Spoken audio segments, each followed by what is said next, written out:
അഭിഷേകമന്ന എന്ന വചന സന്ദേശത്തിലേക്ക് എല്ലാവർക്കും സ്വാഗതം. അപ്പോസ്തല പ്രവർത്തനം 6-ാം അധ്യായത്തില് രണ്ട് ഭാഷക്കാർ തമ്മിലുള്ള വിഷയത്തെ അപ്പോസ്തലന്മാര് കൈകാര്യം ചെയ്യുന്ന രീതി കാണുമ്പോൾ യവന ഭാഷക്കാരും എബ്രായ ഭാഷക്കാരും തമ്മിലുള്ള ചില തർക്കങ്ങളെ പരിഹരിക്കാൻ വേണ്ടി ശിഷ്യന്മാരുടെ കൂട്ടത്തെ വിളിച്ചു വരുത്തി.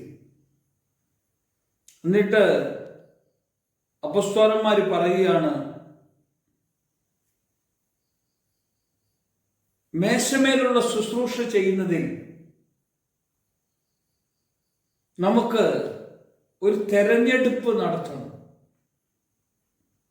ആ തെരഞ്ഞെടുക്കണമെങ്കിൽ അപ്പോസ്തലന്മാർ പറഞ്ഞ കാര്യം കാണാം. സഹോദരന്മാരെ, ആത്മാവും ജ്ഞാനവുമുള്ള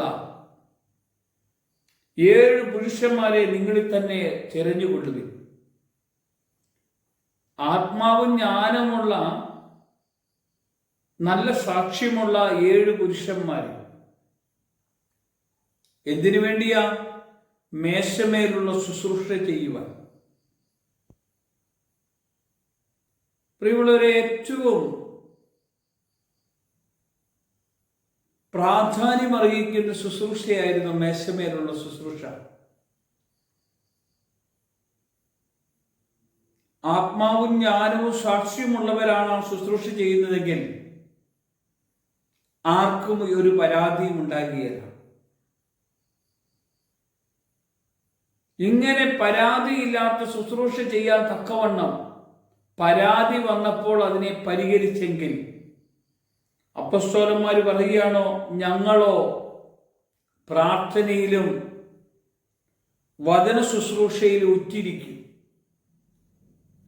ഞങ്ങളെ വിളിച്ച വേലയ്ക്കായി ഞങ്ങൾ കർത്താവിന്റെ സന്നിധിയിൽ ഉറ്റിരിക്കുന്നവരായി തീരും. ഒന്ന്, പ്രാർത്ഥന. ഒരു ആത്മീയ ജീവിതത്തിൽ ഏറ്റവും പ്രധാനപ്പെട്ടത് പ്രാർത്ഥനയാണ്. നമ്മൾ പ്രാർത്ഥിക്കുന്നില്ലെങ്കിൽ നമുക്ക് ദൈവമായിട്ടൊരു കൂട്ടായ്മയില്ല. എന്തെങ്കിലും അങ്ങ് പ്രാർത്ഥിക്കുക എന്നതല്ല, അഖിലാണ്ടത്തെ ഉരുവാക്കിയ നമ്മുടെ കർത്താവിനോട് പ്രാർത്ഥിക്കുക എന്നതാണ് നമ്മൾ തിരിച്ചറിയേണ്ടത്. ഉണ്ടാകട്ടെ എന്ന് പറഞ്ഞപ്പോൾ എല്ലാം ഉണ്ടാക്കാൻ കഴിയുന്ന ഒരു കർത്താവില്ലേ? നമ്മൾ അവന്റെ സന്നിധിയിലാണ് പ്രാർത്ഥിക്കേണ്ടത്. ഒരിക്കൽ മോശ ഫറോവിന്റെ നടുവിലേക്ക് കടന്നു വരുമ്പോഴാണ് കത്തി കൊണ്ടിരിക്കുന്ന തീ കണ്ട് തീക്കകത്തുനിന്നൊരു ശബ്ദം, മോശേ മോശേ എന്ന്. മോശ ആ ശബ്ദം കേട്ട് കത്തുന്ന തീയും കണ്ട് മോശ അങ്ങോട്ട് നടക്കാൻ തുടങ്ങുമ്പോഴാണ് കർത്താവ് പറഞ്ഞത്, നിന്റെ കാലിലെ ചെരുപ്പഴിച്ചു മാറ്റി, ഈ സ്ഥലം വിശുദ്ധമായിരിക്കുന്നു. മോശ ശബ്ദം കേട്ട് തീ കണ്ടതുകൊണ്ട്, തീയും കണ്ട് ശബ്ദം കേട്ടപ്പോൾ മുതൽ ദൈവത്തിന്റെ കൂടെ ആ ശബ്ദത്തിന്റെ പിറകെ നടക്കാൻ തുടങ്ങി.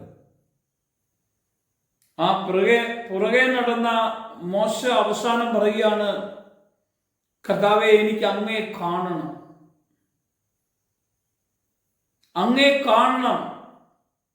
പ്രിയമുള്ളവരെ, നമ്മുടെയൊക്കെ ജീവിതത്തിൽ ഒരു ശബ്ദമോ ഒരു അടയാളമോ കണ്ടാൽ മാത്രം പോരാ. ജീവിക്കുന്ന ദൈവത്തെ നമ്മുടെ ജീവിതത്തിൽ നമ്മൾ കണ്ട് അനുഭവിക്കണം. അപ്പോസ്തലന്മാർ പറയുകയാണ്, പ്രാർത്ഥനയിലും വചന ശുശ്രൂഷയിലും ഞാൻ ഉറ്റിരിക്കും.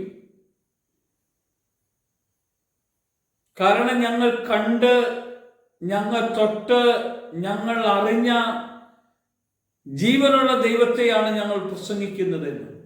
അവരങ്ങനെയാണ് പ്രസംഗിച്ചത്. നമ്മുടെ ജീവിതത്തിൽ നമ്മൾ രാവിലെ എഴുന്നേറ്റ് എന്തെങ്കിലും ഒരു പ്രാർത്ഥന ചൊല്ലി അല്ലെങ്കിൽ എന്തെങ്കിലും ഒന്ന് ചെയ്ത് കടന്നു പോകുന്ന അവസ്ഥയല്ലേ നമുക്ക്. പ്രിയമുള്ളവരെ, അങ്ങനെയല്ല നമ്മൾ. നമ്മുടെ ഹൃദയവേദനകളും ഭാരങ്ങളും നമ്മുടെ ജീവിതത്തിന്റെ സാഹചര്യങ്ങളെല്ലാം അറിയുന്ന ദൈവത്തിന്റെ മുന്നിൽ ഞാൻ മനസ്സു തുറന്ന്, കർത്താവേ, നീ ഒന്ന് കടന്നു വരണമേ, നീ എന്നെ നയിക്കണമേ, നടത്തണമേ, നീ എന്നിൽ അത്ഭുതം ചെയ്യണമേ, നീ എൻ്റെ ദൈവമാണ്, നീ രാജാതി രാജാവാണ് എന്നുള്ള ഒരു തിരിച്ചറിവ്, അതിനാ വചനധ്യാനത്തിനും പ്രാർത്ഥനയിൽ ഉറ്റിരിക്കുവാൻ കർത്താവ് തന്ന അനുഗ്രഹത്തിനായി നമുക്ക് നന്ദിയോടെ പ്രാർത്ഥിക്കാം. യേശുവിന്റെ നാമത്തിൽ തന്നെ ആമേൻ.